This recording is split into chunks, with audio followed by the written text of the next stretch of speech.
Hey everyone, this is Ganesh Joshi. Welcome to Speak Easy. In this video, we are going to share all the essential of English spoken, reading, writing, and listening. The same stuff we have published in our previous video, but some of my friends told me that the video quality and the voice quality was not so proper. So we are trying to deliver this video in more effective and in more appropriate way. So we talked in our previous video that for learning English, we need subjects and verb. We have got 9 parts of speech in English, but basically the important thing is subject and verb, because without subject and verb, we can never imagine a sentence. If in any sentence the adverb is not there, if the preposition is not there, if any other parts of speech is not present in the sentence may possible. But without the subject and verb, a sentence can never be possible. Let me give you a small example. I'll write a small sentence. She walks. This is the complete sentence. But in this sentence, we have got subject she, which is a pronoun, and here verb. So, with the help of subject and verb, the sentence is possible. In this sentence, there is no preposition, no adverb, no conjunction, or no any other parts of speech. So, let you explain what the subjects are. So, our subjects are very common and very limited subjects in English. The first subject which we have got, that is this, that, it, these, those, he, she, name, I, you, we, they, singular noun, plural noun, or gerund, infinitive, phrase, and introductory there. So these are the possible subjects in English. If you analyze any sentence, let it be the syllabus of class first, or let it be the syllabus of any higher classes. Each and every sentence must begin with these subjects. Or sometimes if we have got the question or any other types of sentences, WH questions or yes no question, in that case also these subjects must be present in a sentence. So what will we do? We have to learn these 19 words. If we learn these 19 words, how these words are used and what are the existence of these words, so we can very easily grasp this skill of English. And I hope that most of you must be knowing all these words. In some of the words, there is an infinitive phrase. Some of people may not be knowing, but other words you must be knowing very easily. Another important point is that, as I told you that, second important thing, which is the part of verb. Verb is equally important in a sentence. So let me explain you what are the possibility of verb which we need in a sentence. So first is that primary auxiliary verb. Primary auxiliary verbs.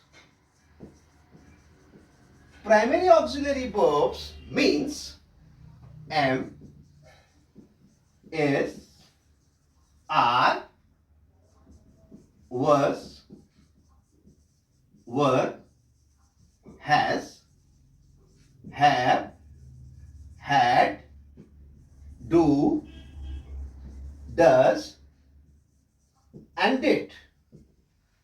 In perfect continuous tenses, we need has been,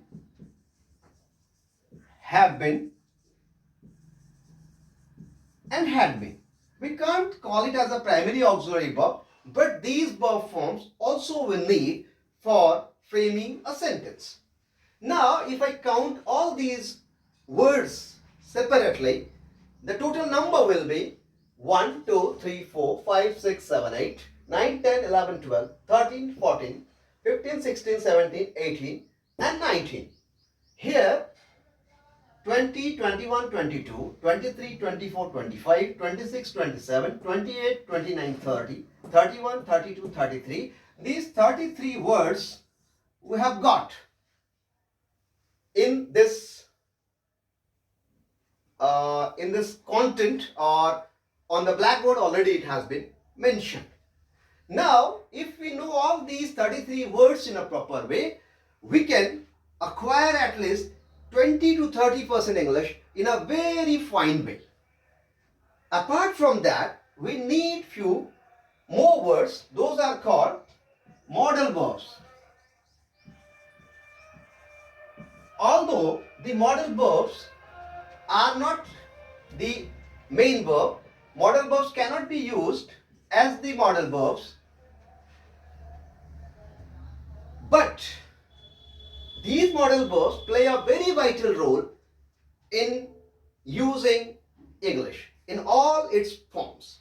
So these modal verbs are can, could, may, might,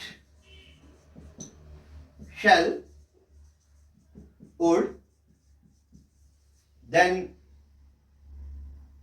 will, and should, then must and ought to. So again here 10 words are there. So when we add these 33 and 10 words, it becomes 43 words. So with the help of these 43 words, at least 40% English can be acquired. I will tell you later on how all these are possible.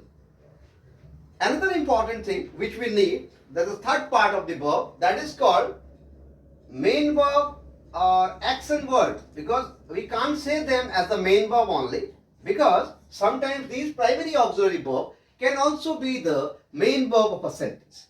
But when we have got primary auxiliary along with the action verb or action word, in that case we call the primary auxiliary as the helping verb and the action word as the main verb. So if we talk about the main verb, we have got the 5 forms of each and every action verb, that is V1, V2, V3, V4 and V5. V1, which is known as singular form, it is also known as base form, it is called past form, it is called past participle form, and it is called gerund form or ing form. Basically we will call it ing form, because gerunds are not the verbs, they are the nouns. Ing form, or we can say the singular form. In this way we can say that with all these tasks, whatever I explored and written over the blackboard, we can very easily utilize 40 to 50% of English with the help of these words. And when I talk about, and if I ask you a question, that how many verb forms do you know? So most of the common man will answer that they must be knowing around 150 to 200 verb forms very easily. I don't think that anybody will have any problem in that. Some people may have the knowledge of more than 150 or 200 also. Let me count or take a common number. Let me talk about, if we learn these 300 verb forms, mostly these verb forms are very easy to learn, because the regular form of verbs is generally converted into past and past participle form by adding ed in most of the cases.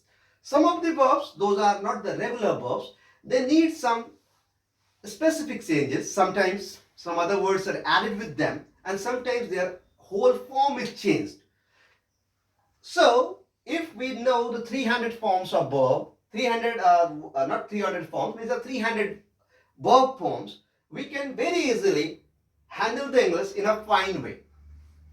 Why we need these verb forms? As I told you that V1, V2, V3, V4 and V5, singular and plural. Singular and plural play a very vital role in English, because the golden rule of English is that if the subject is singular, verb must be singular, and if the subject is plural, verb must be plural. So what can we say? We can say that singular subjects